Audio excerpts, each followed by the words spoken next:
Fala, nação celeste, tudo bem com vocês? Antes de iniciar o vídeo, pessoal, se você não está inscrito, se inscreva no canal, comente, curte e compartilha e não perca nenhum conteúdo relacionado ao Cruzeirão Cabuloso. Sem mais enrolação, vamos às novidades de hoje.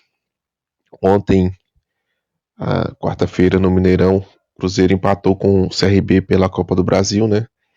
E entrando numa sequência de 3 partidas sem vitórias, vindo de uma derrota no último domingo para o Ceará, a sequência de resultados negativos não é motivo para acreditar que esteja tudo errado no elenco do Cruzeiro, né?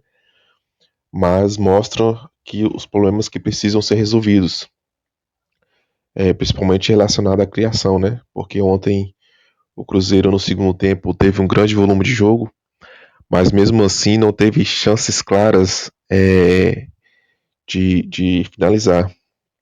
Principalmente depois da entrada do Matheus Pereira, o time conseguiu melhorar, mas mesmo assim não conseguiu sair do zero do placar, né? O empate sem gols marcou o terceiro tropeço seguido do Cruzeiro, né, na temporada. São jogos diferentes, né, com situações diferentes, mas são jogos que selam uma sequência negativa do Cruzeiro, né? Um time que vinha de 15 partidas invictas na temporada e amarga agora a terceira partida sem vitória. Principalmente no torneio tão importante como a Copa do Brasil, né? Que teve a chance ontem de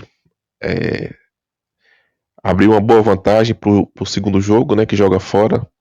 Vai ser um jogo difícil, fora de casa contra o CRB.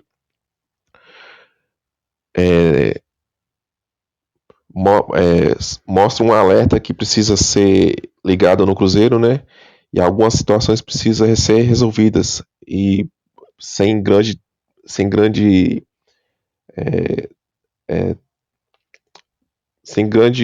oportunidade de treinamento, sem tempo para correções, o time precisa fazer essas mudanças para que volte ao caminho das vitórias, né? As mudanças eram esperadas no time para a partida, né? Para rodar o elenco, para dar fôlego pro time, em função do controle de carga física, né? Elas aconteceram e nem podem ser consideradas como o fator importante para o resultado, né? Já que foram feitas até em escala menor do que era esperado, né? Entraram o Jonathan Jesus na zaga, o Eduardo no meio de campo e o Gabigol.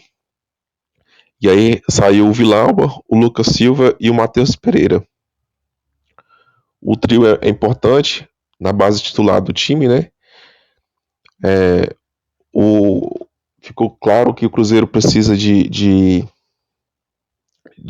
contratações, precisa de mais opções para o time, para rodar o elenco. Quando se tira 2, 3, 4 titulares do time, o rendimento cai. E ontem o Cruzeiro enfrentou um time de série inferior, né? Enfrentou o CRB, que está na Série B do Campeonato Brasileiro. Vinha de uma grande oscilação e mesmo assim não conseguiu vencer. O Cruzeiro era favorito para o confronto e mesmo assim não conseguiu sair do zero do placar. O desempenho segue abaixo daquele demonstrado nas partidas anteriores, né? O goleiro do CRB foi um dos grandes destaques da partida, mas o Cruzeiro conseguiu criar algumas chances, mais pela força de vontade do que por criações de jogadas pré-definidas, né? Os homens de frente até se movimentaram, o Caio Jorge, Gabigol, o Wanderson no primeiro tempo. O Cruzeiro teve boas triangulações, mas não foi algo assim que brilhante para para sair do zero do placar.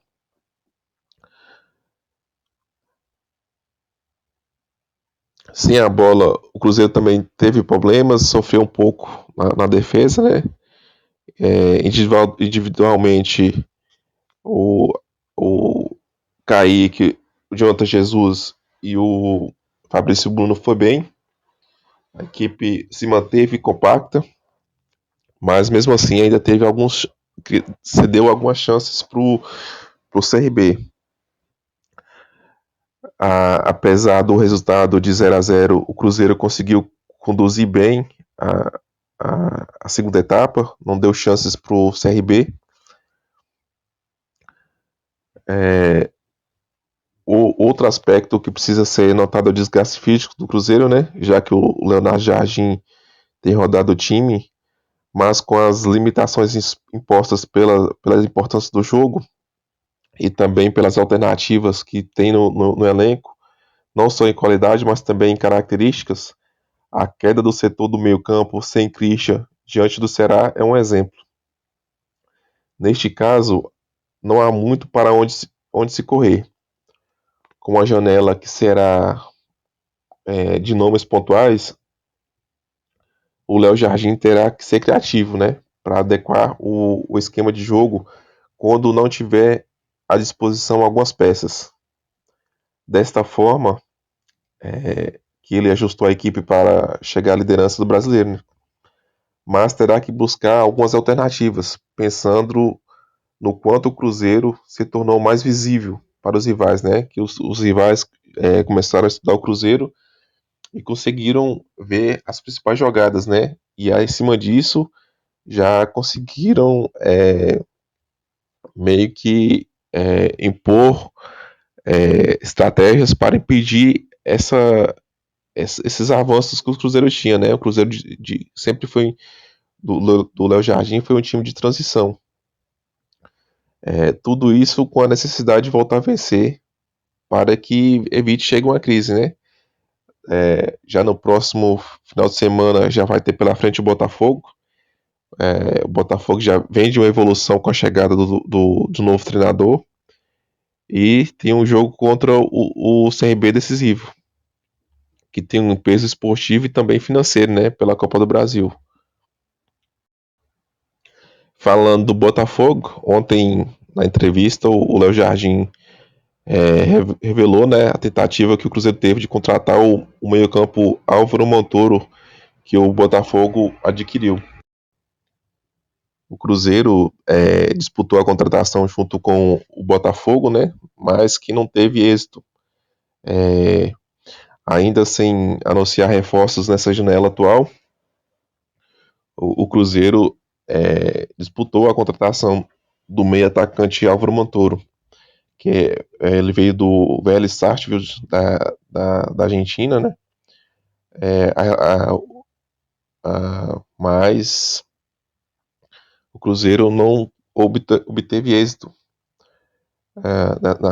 na contratação. Também tentou o Matheus Gonçalves do Botafogo, né? A situação teve bem próxima de acerto, mas aí próximo de assinar o contrato, o Flamengo desistiu da venda, né? Após a repercussão nas redes sociais dos torcedores com a negativa da, da vinda do jogador. O perfil que o Cruzeiro busca nessa janela de transferências é totalmente diferente das últimas janelas, né? A última janela o Cruzeiro buscou jogadores experientes, medalhões, né? Mas nessa ele busca atletas mais jovens com potencial de venda futura, né? Também de retorno financeiro em um futuro para o clube. No meio do ano passado, pouco tempo depois da venda da SAF, do Ronaldo para o Pedrinho, o Cruzeiro contratou 7 jogadores, gastando aí aproximadamente 200 milhões de reais. Trouxe o Cássio, o Matheus Henrique, o Wallace, o Caio Jorge, foram as grandes contratações de peso no clube, né? E ainda anunciou Jonathan Jesus, Peralta e Lautaro Dias. Na janela do começo do ano, fez um investimento bem menor, mas que já supera os números dos reforços. Foram 11 contratações, algumas de impacto como o Fabrício Bruno, Gabigol e Dudu. O Cruzeiro volta a campo neste domingo contra o Botafogo, né, pelo Campeonato Brasileiro, a partir das 16 horas no estádio Newton Santos. O Cruzeiro vive maior jejum após a virada de chave com o Ronald Jardim e até saiu vaiado na última partida contra o CRB. O time chega para enfrentar o Botafogo depois de 3 tropeços, né? Dois pelo Brasileiro e um pela Copa do Brasil. O Cruzeiro empatou de 0-0 com o CRB na noite desta quarta-feira e chegou a 3 partidas sem vitórias na temporada. A pior sequência desde a arrancada com Léo Jardim, gerando até vaias da torcida, né, presentes no Mineirão. Além do resultado pela Copa do Brasil, o Cruzeiro empatou sem gols contra o Corinthians e perdeu para o Ceará por 2-1 nos últimos 2 duelos do Campeonato Brasileiro. A sequência, né, gerou uma pequena mudança na reação dos cruzeirenses. Após o jogo contra o Ceará, que também foi no Mineirão, a torcida chegou a aplaudir a equipe, apesar da derrota de virada e da atuação ruim. Após o apito final diante do CRB, houve vaia por parte das 33 mil pessoas presentes no estádio. Depois do início da temporada ruim da equipe e com os resultados também negativos no começo do trabalho de Leonardo Jardim, o Cruzeiro teve uma arrancada após a mudança do treinador na equipe. Jogadores consideram o jogo contra o São Paulo na terceira rodada do Brasileiro como o jogo da virada de chave, né? Que o time começou a entender o que o treinador queria. Desde então, a equipe não tinha ficado 3 jogos consecutivos sem perder. A pior sequência havia sido com as derrotas para o Bragantino no Brasileiro e o Muxucuna na Sul-Americana no mês de abril. Após a partida contra o time equatoriano, os comandados de Léo Jardim engataram 16 partidas de invencibilidade, com 11 vitórias e 5 empates, entre Copa do Brasil, Sul-Americana e Brasileiro. A sequência foi interrompida contra o Ceará no domingo passado, jogo que fez com que a Raposa deixasse a liderança da Série A. O Cruzeiro precisa voltar a chave para o Campeonato Brasileiro, né? O Leonardo Jardim já deixou claro que o principal foco do Cruzeiro na temporada é a classificação para a Libertadores e que o que vier nas outras competições seria bonificação, né? Pelo trabalho da equipe. Então, pessoal, se você chegou até aqui, deixa nos comentários o que vocês acham.